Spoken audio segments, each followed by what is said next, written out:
guys, welcome back to the Kosi Arsenal podcast. My name is Kosi. Welcome back to a brand new video. We've got to talk about January because it's a couple of days away, 10 days to the January transfer window. And Arsenal are one of the clubs that are being reported early to be ready to snub the January transfer window. Mikel Arteta, as the manager, has talked about, it's confusing because he's talked about a missing element in the team that he would love to get in, an X factor. He talked about that during the course of last campaign when we played against Bayern Munich, and he said there was an X factor that Arsenal didn't have. After Fulham and after Everton, he was also been talking about the same thing, that there is something this team is lacking. And yet, when he was asked about January and whether Arsenal are prepared to strengthen in January, he said he trusts the players.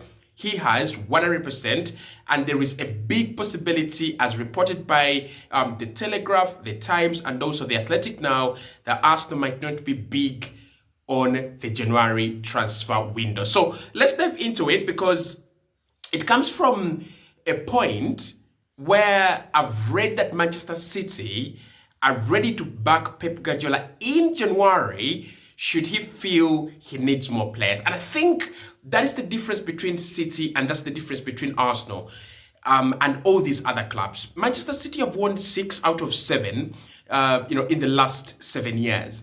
That is Premier League. 6 titles out of the available 7. And if you're going to ask yourself how they've done that, it's easy. They've gone and got the best manager in the world. They have given him the best talents in the world. And simply, they have created a recipe for success. And now we are laughing at them. And if you're an Arsenal fan, I really wonder why you're laughing at Manchester City. Because City right now are just 3 points below Arsenal. And we know that they can beat us. We know that they can do a job on us. And then we are level on points. And we know how good their always are in the second part of the campaign. So I don't think we are at a level or we are at a stage as Arsenal where we have to laugh at Manchester City. I don't think we are there. But let's talk about January. Now, of course, if you ask me, where do we need to strengthen? I'm going to say this. Right from last summer, Arsenal didn't do any kind of strengthening. The defense for me wasn't a big deal, so we've done the defense. The goalkeeping department is okay. For January, I don't expect Arsenal to look at goalkeepers. I don't expect Arsenal to look at defenders. It's got to be the midfield. It's got to be the attack. Now, of course, I've already said this to you in January. January is a market where you do not actually buy who you want, but you buy what's available. So I don't think you're going to go and get Sane. I don't think you're going to go and get all these fancy names. I think what you're going to do in January is look at your problem and go out there on the market and try to scan who is the best available solution to your problem. And that's the problem with this January transfer window. I don't think we're going to have a lot of quality available the way it was when Trossard was available, Mikhailo Mudryk was available. Quality player, obviously. I don't think. Most clubs are looking at Nico Williams as a left winger. United are in there now. They want him. I don't think that all of us are going to get Nico Williams, and I don't think he's going to move in January. But to start off with the point that Manchester City are going to be backed and Pep Guardiola is going to be backed, but Arsenal are saying January is not a priority for them. I think there you have it, right? There you have it. That is the difference between these two teams. That is the primary difference between Man City and Arsenal. Because if I ask right now, why are we not going to be backed in January and why are we not going to be active in the January transfer window? The answer is not there. To be honest, the answer is not there. There is no answer you can give me right now as to why Arsenal shouldn't be active in the January transfer window. You need a midfielder, one that can break down teams. We don't have that. You need a striker. You don't have that. You need a winger. I think Raheem Sterling and Trossard and Martinelli have done a very, very big fundamental job in making sure that Arsenal do not get where they want to be this campaign. And I'm really serious. So we wanted a left winger. We did get one. We wanted a striker. Remember us, peppering and trying to get Shesko. We didn't get one. And we wanted a midfielder and we got the wrong one. So there's a lot for us to do between now and the end of the campaign. Now I'm going to make a prediction that's going to be crazy. I think Arsenal will be better in the second part of the campaign than we have been in the first, because the only way is up. I can't imagine us having a worse part of the campaign than the first one. Like, we've dropped about 18 points already. We've not beaten Everton. We've not beaten Fulham. We've not beaten Brighton. We've not beaten Newcastle. Jesus Christ. Like, these are teams that I thought, if you want to win the title in your third year, and this is where this is the difference between Arsenal and Liverpool and Arsenal and Man City. This is our third year. We are supposed to be the machine. We are supposed to be the engine. And yet, Liverpool look like the engine. And yet, Chelsea look like the engine. Chelsea are in their first year under Maresca. Yes, he's got the material, but why are they performing better than us? And why are they looking inevitable? And why do we look inevitably worse every single game? So for me, this January transfer window, like I've already said, every January transfer window, is a chance to reflect, but it's just a chance for you to go and say, we want to do, a job on maybe a striker. Can we try to get a striker? You don't have to go and spend hundreds of millions. It could be a loan deal. Maybe bring in Ivan Toney on a loan deal. That could work. I don't know the relationship between Osimhen and Galatasaray. Is it working well for them? If it's not, could we borrow Osimhen on loan and see whether that one actually works out? Anything. Try anything. But for Mikel to come out and say, I trust my players. No, you don't.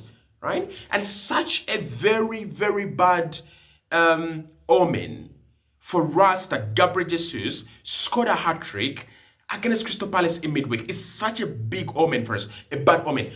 And I'm not saying he shouldn't have. I'm saying we have another Eddie Nketiah, but this time he is from Brazil. This is a guy that goes 20 games without a goal, and then he banks in a hat-trick, and then you're like, he's back. No, he's not.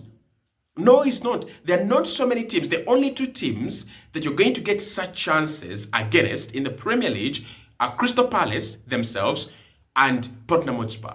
They're the two teams that play such a rubbish high line that has no security at all. You don't have fast enough players, but yet, you insist you have to play a high line.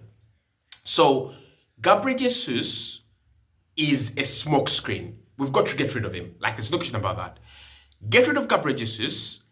Get rid of Raheem Sterling. Now, Sterling, of course, wants to stay beyond January. I don't have a problem with that. I mean, it could be there. But if there is a chance, if there is a small chance that Arsenal could go and get a winger in January or a forward player that's better than Raheem Sterling, go and do it. Now, of course, there talks about Sane. I really don't like Sane anymore. I kind of feel like Sane is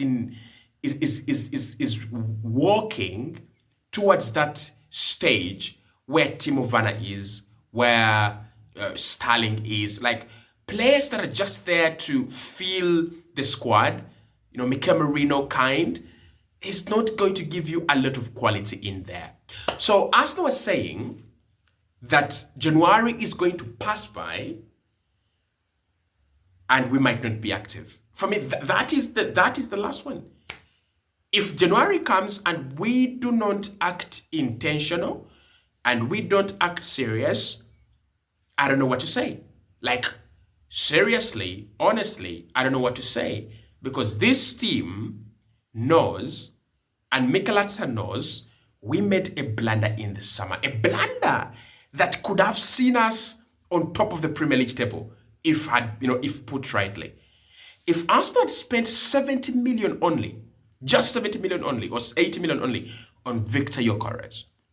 And then you go to PSG and you get Fabian Ruiz on loan, because initially Fabian Ruiz is a deal that you could have been done on loan. You get Fabian Ruiz on loan, you get Victor Gyökeres. Arsenal are in a much better place, because listen, the injuries that we have had at in defense, let's count them. Timber has got injured once or twice, and we played Partey there. Calafiore has always been injured. He's a new guy. And Lewis Kelly has been okay. So I think in defense, we would have been all right. Kivio, like, I've not seen this giant change because of Ricardo Calafiore. So if we had got two players, Fabian Ruiz and Victor Gyökeres, we would have been okay. We would have been better than going out there and just trying to fill the squad with tall, physical, energetic guys. Because Mikel looks at Mikel Merino and is like, why did I bring this guy?